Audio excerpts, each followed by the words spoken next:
America के इतिहास में अब तक 46 राष्ट्रपति हुए हैं। इनमें से 9 अपना 4 साल का कार्यकाल पूरा नहीं कर पाए। उनमें से 4 की हत्या कर दी गई थी। जॉन एफ कैनेडी भी इनमें से एक थे। अमेरिका के शायद ही किसी राष्ट्रपति ने इतनी शोहरत पाई जितनी जॉन एफ कैनेडी ने। कैनेडी अमेरिका के 35वें राष्ट्रपति थे, जिनका कार्यकाल सिर्फ 2 साल 10 महीने और 2 दिन का था। इसके बावजूद कैनेडी का नाम आज भी दुनिया के फेमस पॉलिटिकल पर्सन की लिस्ट में टॉप पर आता है। आज के इस वीडियो में हम इसी कैनेडी के बारे में जानेंगे कि ऐसा उन्होंने क्या किया था अपने छोटे से टर्म में कि आज भी लोग उनको और मर्डर को याद करते हैं। दोस्तों, कैनेडी उस दौर में राष्ट्रपति बने जब अमेरिका और सोवियत रूस के बीच पूंजीवाद और समाजवाद की लड़ाई चरम पर थी। वो कोल्ड वॉर का दौर था। दोनों तरफ अपने अपने खेमे बने हुए थे। अमेरिका ने सोवियत रूस को निशाना बनाकर इटली और तुर्की में मिसाइलें तान रखी थीं। 1961 में उसने क्यूबा में फिदेल कास्ट्रो की साम्यवादी सरकार के तख्ता पलट की नाकाम कोशिश की। क्यूबा को सोवियत रूस का सहारा मिला। क्यूबा, जो अमेरिका से कुछ ही मील की दूरी पर था, उसको बेस बनाकर रूस ने इटली और तुर्की में तैनात अमेरिकी मिसाइलों का जवाब तैयार कर लिया था। इसके बाद जब कैनेडी को जासूसी जहाज से खींची गई वे तस्वीरें दिखाई गईं, तब जाकर ये राज खुला। कैनेडी ने तुरंत आपात मीटिंग बुलाई। इसके बाद अमेरिका ने जवाबी कार्रवाई करते हुए क्यूबा की समुद्री घेराबंदी कर दी। हर जहाज को क्यूबा जाने से पहले चेक किया जाने लगा। रूस इससे खफा हो गया। उसने उसे युद्ध की कार्रवाई करार दे दिया। इसी कारण कुछ दिन बाद क्यूबा ने रूसी मिसाइल दागकर अमेरिका के हवाई जहाज को मार गिराया। इस तरह से पूरी दुनिया परमाणु जंग के मुहाने पर आ खड़ी हुई। लेकिन इन्हीं सब के बीच कैनेडी और खुर्शेव के बीच समझौता हुआ। इसके तहत अमेरिका ने इटली और तुर्की, जबकि रूस ने क्यूबा से पीछे हटने का निर्णय किया। दोनों नेताओं की सूझबूझ से परमाणु हमले से होने वाला विनाश टल गया। इस घटना से कैनेडी को पूरे वेस्ट और अमेरिका में जबरदस्त शोहरत मिल गई और लोग उन्हें एक समझदार राष्ट्रपति समझने लगे। अंतरिक्ष विजय की होड़।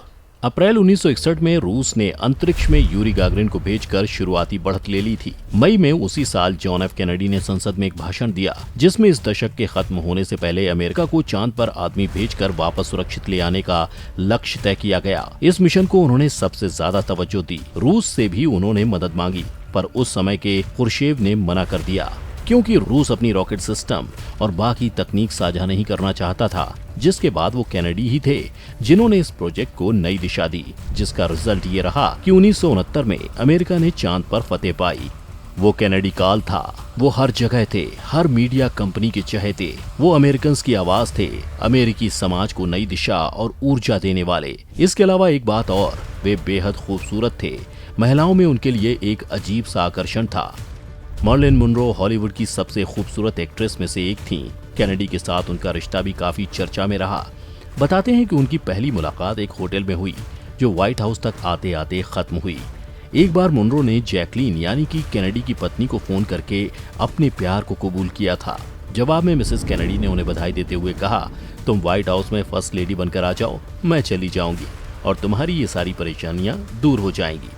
ऐसा उन्होंने इसलिए कहा क्योंकि मर्लिन मुनरो कैनेडी को लेकर बहुत परेशान रहती थीं। मुनरो की ऑटोबायोग्राफी लिखने वाली बारबरा लीमिंग कहती हैं, मुनरो इस रिश्ते को लेकर संजीदा थीं, जबकि कैनेडी के लिए मुनरो सिर्फ उन खूबसूरत महिलाओं में से एक थीं जो उनकी जिंदगी में आती जाती रहीं।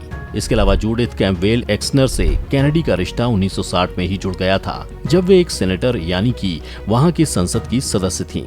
राष्ट्रपति बनने के बाद भी ये कायम रहा। ये रिश्ता उनकी जिंदगी में सबसे ज्यादा खतरनाक था, क्योंकि जूडिथ कैम्पबेल माफिया जगत से जुड़े लोगों के साथ अपने रिश्तों को लेकर भी खबरों में रही। जब CIA ने जूडिथ को कैनेडी की हत्या की गुत्थी सुलझाने के सिलसिले में तलब किया, तब जाकर कैनेडी और जूडिथ के संबंधों के बारे में लोगों को मालूम हुआ।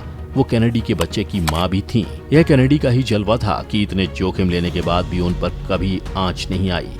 यह शायद इसलिए भी था कि वे मीडिया के चहेते थे और उन दिनों निजी बातों को राजनीतिक जीवन में नहीं घसीटा जाता था। इसके अलावा अगर कैनेडी के भारत के साथ रिश्तों की बात की जाए तो वो ज्यादा बेहतर नहीं थे। आजादी के बाद जवाहरलाल नेहरू ने हिंदुस्तान के गुट निरपेक्ष रहने का फैसला कर लिया था। 1961 में नेहरू और इंदिरा अमेरिका गए थे। यह यात्रा विफल रही। जहाँ पाकिस्तान के जनरल अयूब खान की अगुवाई खुद कैनेडी ने एयरपोर्ट पर की थी, वहीं नेहरू को यह सम्मान नहीं दिया गया था। नेहरू जब अमेरिका में प्रेस से मुखातिब हुए, तब वे गुटनिरपेक्षता पर बड़ी सफाई से पेश आए। किसी पत्रकार ने उनसे पूछा कि उनके सोवियत रूस के लिए झुकाव के बाद भी वे अमेरिका और रूस से किस आधार पर डील करेंगे, तो उन्होंने कहा कि किसी भी देश के बजाय समस्याओं से डील किया जाए तो बेहतर है। केनेडी ने नेहरू की यात्रा को किसी भी नेशनल लीडर की सबसे खराब यात्रा का दर्जा दिया था। इसके एक महीने बाद जब नेहरू ने पुर्तगाल से गोवा छीन लिया, तब केनेडी और नाराज हो गए। पुर्तगाल अमेरिका का सहयोगी मुल्क था, लेकिन ये नाराजगी ज्यादा दिन नहीं चली, क्योंकि 1962 में जब चीन ने हिंदुस्तान पर हमला किया तो केनेडी को भारत के हार जाने से ज्यादा चीन की जीत का खतरा नजर आया और फिलीपींस में अपनी सेना भेजकर उन्होंने चीन को धमकाने की कोशिश की, जो एक हद तक कामयाब भी हुई। इसके अलावा भी केनेडी ने महज 2 सालों में ही कई ऐसे काम कर दिए जो शायद ही कोई नेशनल लीडर कभी अपने पूरे टर्म में भी कर पाएगा। बहरहाल जॉन एफ केनेडी एक दिलचस्प व्यक्ति थे। उनकी शख्सियत ने उस दौर में एक ऐसा जादू रचा जिससे अमेरिका आज भी आजाद नहीं हो पाया है। कहीं न कहीं हर नए राष्ट्रपति में वो केनेडी को ही ढूंढता है, लेकिन इस खोज में ये भी शामिल रहता है कि किसी भी राष्ट्रपति की मौत केनेडी के जैसी ना हो, क्योंकि 22 नवंबर 1963 को अमेरिका के 35वें राष्ट्रपति जॉन एफ केनेडी की हत्या से पूरी दुनिया हिल गई थी। टेक्सास के हेडल में डीली प्लाजा से गुजरते हुए केनेडी को एक शख्स ने गोली मार दी। गोली मारने वाले शख्स का नाम हार्वी ओसवाल्ड था। गोली लगने के तुरंत बाद केनेडी को पार्कलैंड मेमोरियल अस्पताल ले जाया गया, जहां उन्होंने दम तोड़ दिया। ओसवाल्ड को डैलस पुलिस ने गिरफ्तार कर लिया और 2 दिन बाद ही उसकी भी हत्या कर दी गई। इस घटना ने अमेरिका के साथ पूरी दुनिया में खलबली मचा दी। असल में अगर मामले को समझें तो प्रेसिडेंट केनेडी ने अपनी डेमोक्रेटिक पार्टी के और टेक्सास के गवर्नर कंजर्वेटिव जॉन कॉनली के बीच तनाव को दूर करने के लिए टेक्सास जाने का फैसला किया। टेक्सास पहुंचने पर आम लोगों के बीच से उनका काफिला निकलने का प्लान बनाया गया। माना जाता है कि उस वक्त राष्ट्रपति को देखने के लिए करीब 1.5 से 2 लाख लोगों की भीड़ पहुंची थी। जब करीब 12:30 बजे उनका काफिला डीली प्लाजा पहुंचा तो कॉनली की पत्नी नेली कॉनली ने केनेडी से कहा, मिस्टर प्रेसिडेंट, आप यह नहीं कह सकते कि डैलस आपसे प्यार नहीं करता। इस पर केनेडी ने कहा, नहीं, बिल्कुल नहीं कह सकते। ये जॉन एफ केनेडी के आखिरी शब्द थे।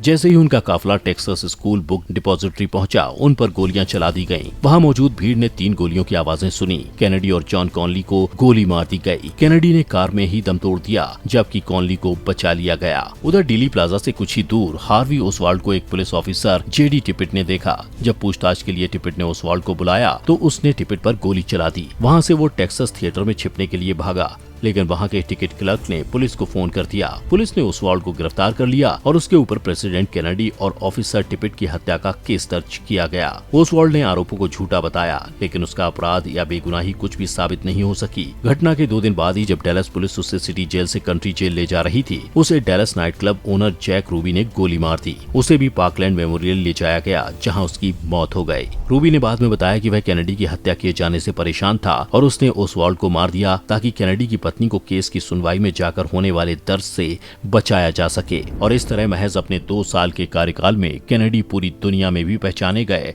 और जाते जाते सबको दुखी भी कर गए। आपको जॉन एफ केनेडी की ये कहानी कैसी लगी, आप हमें कमेंट करके बता सकते हैं। साथ ही हमारे चैनल को सब्सक्राइब करना और वीडियो को लाइक और शेयर करना ना भूलें।